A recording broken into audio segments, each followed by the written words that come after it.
Good morning everyone. Myself is Swati Mahavar. I am from TS in the school.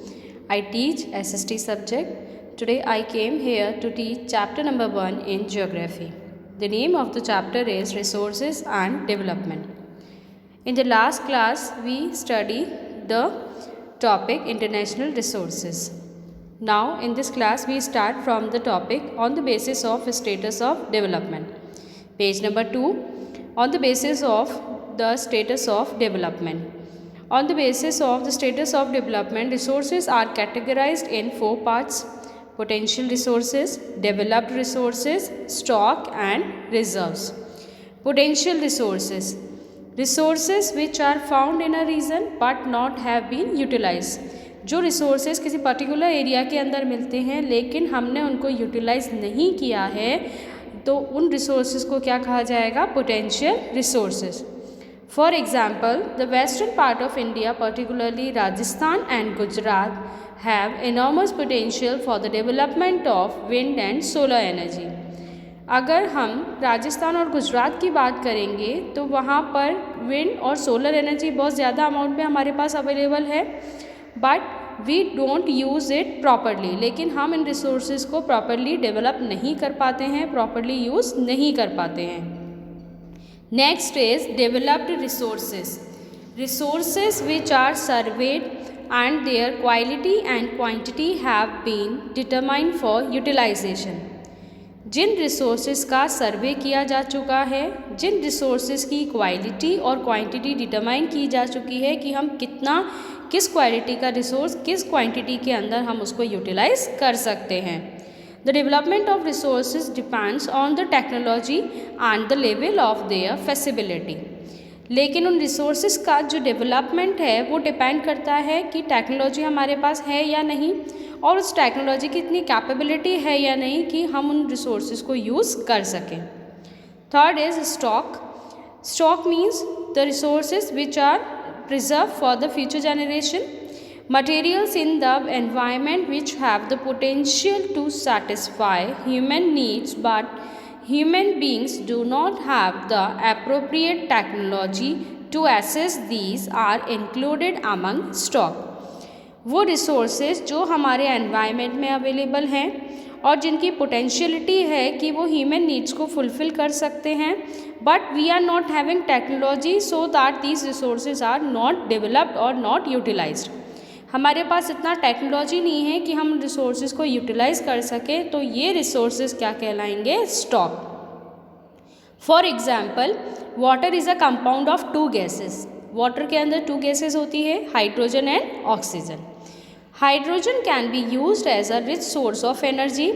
Rich source है energy का hydrogen, but we do not have advance technical know how to use it. लेकिन हमारे पास इतना advance upgraded technology नहीं है, हम जानते नहीं हैं कि उस रिसोर्स को कैसे यूटिलाइज करना है, जिसकी वजह से वो रिसोर्स आज भी हमारे पास स्टॉक के अंदर अवेलेबल है. Hence it can be considered as stock, और इसे हम क्या कहेंगे? Stock, because we don't know how to use these resource, how to develop these resources. Next, reserves. Reserves are the subset of the stock which can be put into use with the help of existing technical know-how but their use has not been started.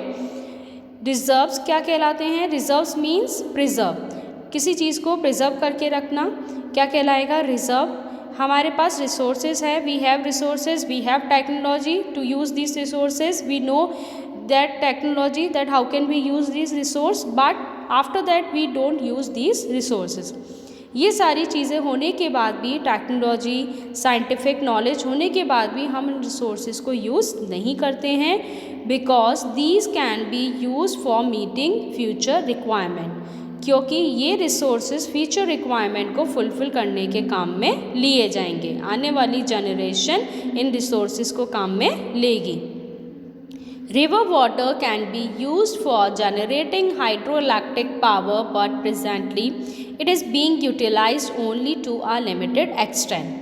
जैसे river water flow में होता है, तो flow होने की वजह से river water से हम हाइड्रोइलेक्ट्रिक पावर, इलेक्ट्रिसिटी जनरेट कर सकते हैं, but we don't do this.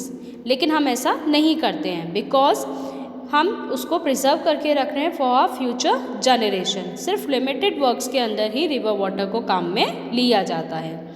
Thus, the water in the dams, forest, etc. is a reserve which can be used in the future.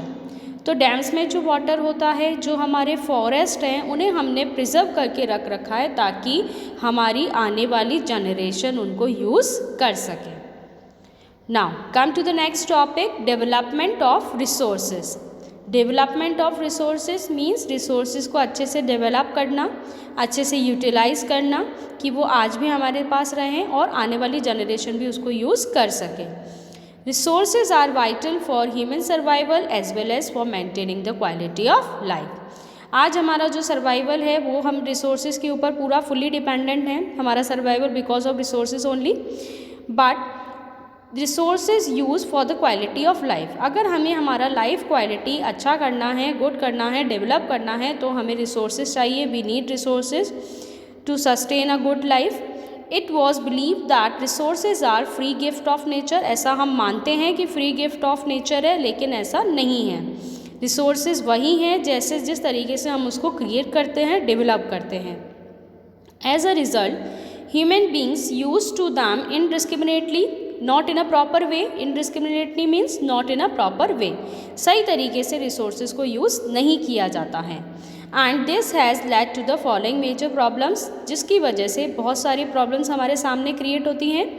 Number 1, depletion of resources for satisfying the greed of a few individual. सिर्फ कुछ individual greedy लालची लोगों की वजह से resources हमारे deplete होते जा रहे हैं, धीरे धीरे ख़त्म होते जा रहे हैं। Number 2, accumulation of resources in few hands which in turn divides the society into two segments. Accumulation of resources means resources को कुछ ही लोगों के हाथ में दे दिया गया है, जिसकी वजह से हमारी सोसाइटी 2 segments के अंदर डिवाइड हो चुकी है। Number 1 is rich and number 2 is poor. Our society is divided in 2 segments, rich and poor.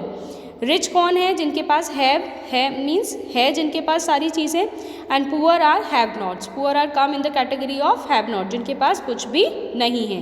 तो एक कैटेगरी तो हो गई जिसके पास सब कुछ अवेलेबल है, और एक कैटेगरी ऐसी हो गई जिसके पास कुछ भी अवेलेबल नहीं है। Indiscriminate exploitation of resources has led to global ecological crisis such as global warming. ये जो इनडिस्क्रिमिनेट एक्सप्लॉयटेशन हो रहा है रिसोर्सेज का, गलत तरीके से जो एक्सप्लॉयटेशन हो रहा है रिसोर्सेज का, उसकी वजह से बहुत सारे ग्लोबल प्रॉब्लम हमारे सामने क्रिएट हो गए हैं। ग्लोबल मींस पूरे वर्ल्ड के जो कॉमन प्रॉब्लम्स है वो हमारे सामने क्रिएट होना शुरू हो गए, जैसे कि global warming, ozone layer depletion, environmental pollution, हर तरह का pollution, land water air and land degradation. Land degradation means धीरे धीरे लैंड की जो फर्टिलिटी होती है वो क्या हो जाती है, ख़त्म हो जाती है और लैंड बैरन लैंड के अंदर कन्वर्ट हो जाती है।